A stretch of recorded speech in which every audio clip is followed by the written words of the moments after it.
Hello, this is Eitan Shalom at the Body Mind Wellness Center. I'm here with my patient who's suffering from anxiety and a little bit of obsessiveness related to that anxiety. And it's very situational to the fact that he has an old dog that he's not on his last legs, but in that direction. And so he's feeling very anxious about that.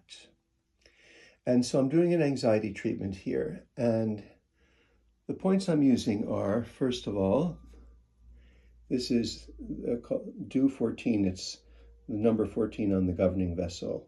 And this is a point that clears heat from the spirit. And anxiety is often associated with pathological heat disturbing the heart chi. And so this is one of my favorite points that I use for calming the mind and clearing the heart. I've done bilaterally gallbladder 21, which is not an anxiety point per se, but in our culture, almost everybody comes in here with a lot of stress that builds up and causes tightness in the upper trapezius.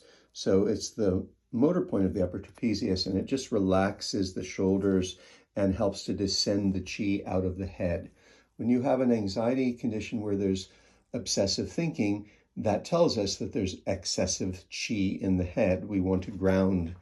And one of the ways to ground the chi is with this point, gallbladder 21. That's the gallbladder channel. It's not related to your physical gallbladder per se. It's just the channel, the name of the channel. I won't go into the details on that. You'll just have to trust me on that point.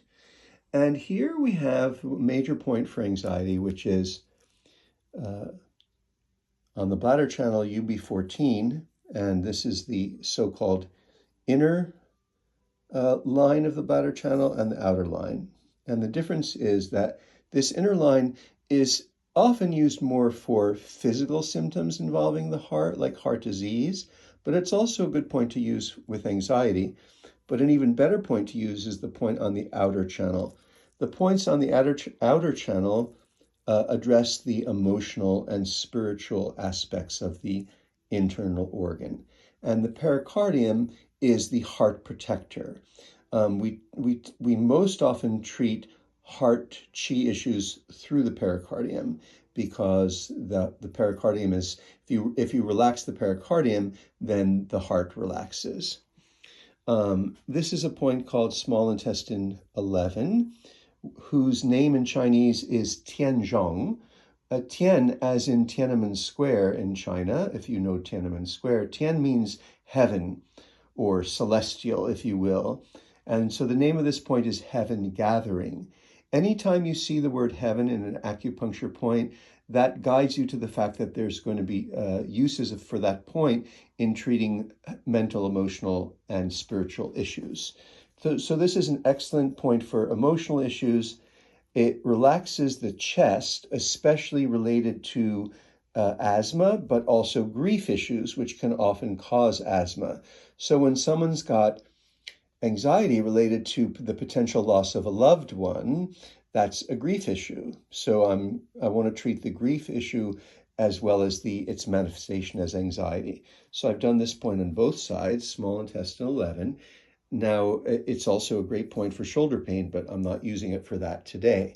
But we can see there that a lot of these points serve more than one function. This is a great point for shoulder pain. It's also a point for headaches. It's a point for menstrual issues. It's forbidden in pregnancy because it relaxes the pelvis. So it's a grounding point. All right, and here is UB18, which is the regulating point for the liver. And why am I doing a liver point? There's nothing wrong with his physical liver, but the pericardium and liver combine what's called the Zhui Yin in Chinese acupuncture theory. And so if you want to address anxiety through the pericardium, it always helps if you combine that with the liver back regulating point, or they're called the back shu points. The shu is the regulating points. And so then you help the pericardium regulate by regulating the liver. And then here is the back regulating point for the kidney. Now, why do I do a kidney point? Because the heart and the kidney combine to form what's called the Shaoyin. And so if you want to relax the heart chi, and what you want to do is increase its connection to the kidney chi, it's the kidney chi that holds the heart chi down, and they have a mutual influence on each other. So I'm also doing the kidney regulating point. And here on his arm, I'm doing this bilaterally, is the number 3 on the heart channel. The points at the elbows and knees are points that clear heat from whatever the organ that they address. Like on the arm, there's the lung 5, heart 3, and pericardium 3. They all affect each of those organs by clearing pathological heat. And so heart 3 is an excellent point for calming the mind. And there we go.